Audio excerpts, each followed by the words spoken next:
Okay, lesson 3, Hobbes, Locke, and Rousseau. So we will be doing a fishbowl activity on Hobbes, Locke, and Rousseau. And I will explain what a fishbowl is later on. But for now, you need to know who Hobbes, Locke, and Rousseau is. So you should have done the reading on Hobbes and Locke. I'm going to give you information on Rousseau as well. In your notebook, create a table with Hobbes, Locke, and Rousseau at the top, and I will have a picture of this in Google Classroom for you to be able to copy as well. And then you need to have 3 categories, and the 3 categories are going to be state of nature, views on government, and views on representation. So you'll have Hobbes, Locke, and Rousseau, and then state of nature, views of government, and views of representation. Again, check your Google Classroom for an example of how to set up this chart in your notebook. You will need this for the fishbowl, so you need to make sure it's done.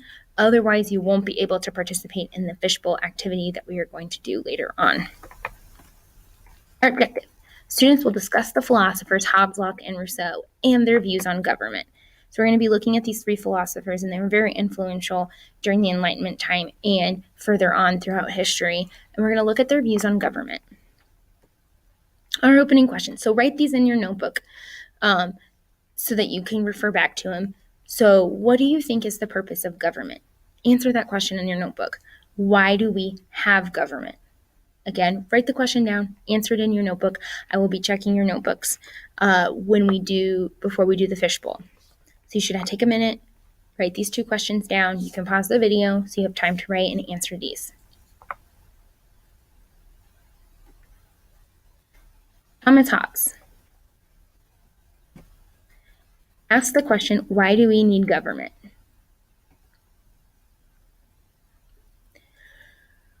Leviathan, 1641 to 1651, said government should be as powerful as the sea monster in the Bible. Here is Thomas Hobbes. So Hobbes is one who thinks that government should be strong and powerful. And he asks the questions, why do we need government? Not just that we need government, but why do we need it?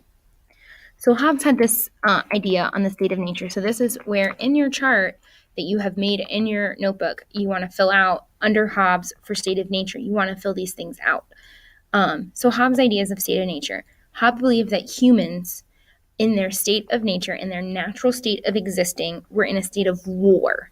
It's very similar to what we think of as anarchy. He's not arguing for anarchy in the type of government system that we have, but he's saying that people in their natural state will fight. It's this fight or flight existence, and people will choose to fight, which is similar to what we think of as anarchy. He believes that in our natural state as humans, there's no morality. People don't have this morality or moral compass. And that because of this, everyone lives in a constant state of fear. So because we're in a state of war, a state of fighting, essentially, and there's no morality, that we are in a state of fear because we are fearful of those around us. So again, this is this fight or flight existence, this I'm going to fight because I'm in fear and I need to survive. Okay? Because of this fear, no one is really free. So we are held captive essentially by this fear of other people and this survival instinct to fight. And because of that, we are not truly free. Okay, and this is an image from a movie, and it's just to show you kind of humans' nature of fighting for survival and the survival instincts that people have. So Hobbes had some ideas on the purpose of government. So taking his ideas on human nature, he came up with this idea on the purpose of government. So again, he believes people are in this constant state of war, this constant fighting, and there's no morality. And so because of that, he has this idea of the purpose of government, in that government creates laws and order to prevent this state of war. So because humans are in a natural state of war, of fighting, they need law and order to prevent that. So government's purpose is to prevent war. And when we do that, we give up some of our freedom for the safety and security that government provides us. So because government is protecting us from the state of war, preventing the state of war, we are giving up some of that freedom for that safety and security that the government will provide us. Hobbes's view on representation. So kind of going through your chart, make sure you're filling things in. So think back. Hobbes' view of human nature, of humans in their natural state, is in a state of constant war and fear and fighting. Because of that, he believes we need a strong government with lots of power to prevent war. And this is his view on representation. So governments should be designed to control, not represent. Okay? So they should control the people. They don't have to represent the people. Okay? His view of the best type of government, a monarchy, where there's a strong king who has control, who controls the people, who provides law and order to prevent war, which is humans' state of nature, according to Hobbes. Okay? So, again, Hobbes' view of people in their natural state is in a state of chaos and war, this fight or flight survival instinct. Because of that, there should be a strong government, and then governments should be designed to control and prevent war, and they should not be designed for representation, for representing the people. So those are Hobbes' views. Take some time back, go back through the slides. You have a copy of these slides in your Google Classroom. Make sure your chart is filled out so that way you can participate on our discussion, our fishbowl discussion on Hobbes, Locke, and Rousseau. So moving on to this question. The danger of tyranny is not as great as the danger of anarchy. Agree? Disagree? Why? So the danger of tyranny, or living under a tyrant, is not as great as the danger of living in an anarchy. So an anarchy is that chaos, that state of war, that constant state of fear, and this quote is saying that is more dangerous than living under a tyrant. Do you agree? Disagree? Why? Write this in your notebook. Have this answered, because this could be a question or topic that you bring up in our fishbowl discussion. So our next philosopher is John Locke. John Locke played an important role and was very influential to the founding fathers of the United States.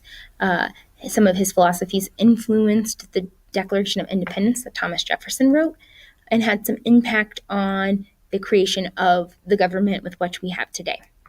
So John Locke wrote during the Glorious Revolution, which was in 1688, at a time when limits were put on the monarchy. So at this time, the monarchy's power was starting to be stripped away, and the king was starting to have less and less power, giving more and more power to the people. So Locke's view of the human's state of nature, of people's natural state of existing, is a little different than Hobbes. So Locke viewed that the state of nature is not good or bad, it's just chaotic. So we're not inherently good and we're not inherently bad, we're just chaotic. So this is different from Hobbes' view, in that Hobbes viewed that we were in this state of war with no morals. So that would imply that humans are in a state of nature that is bad. Locke, on the other hand, is saying that humans are neither good nor bad, just chaotic. And we're similar. He had this idea of being a blank sheet of paper. So we are blank. We don't have any ideas or biases of our own in our natural state. However, outside forces change that. And that is why we cannot judge people based on our morals that they didn't have. So if someone's growing up in a different culture or with a different religion, we can't judge them based on our morals because their morals that they grew up with are different. Okay, so who are you to judge? This is kind of where Locke is getting with this blank sheet and not judging. So again, Locke's view of human nature is that we're not good, we're not bad, we're just chaotic. Which brings us to Locke's ideas on the purpose of government. So again, his idea of human nature is going to influence his view of what government should be doing, the purpose of government. So people create government to escape the nature and protect their natural rights. I'm going to pause here and create a second video to finish because I am running out of time on this video. Please make sure to watch this lesson, video 2, to get the rest of Locke's ideas on the purpose of government and to get Rousseau's ideas as well.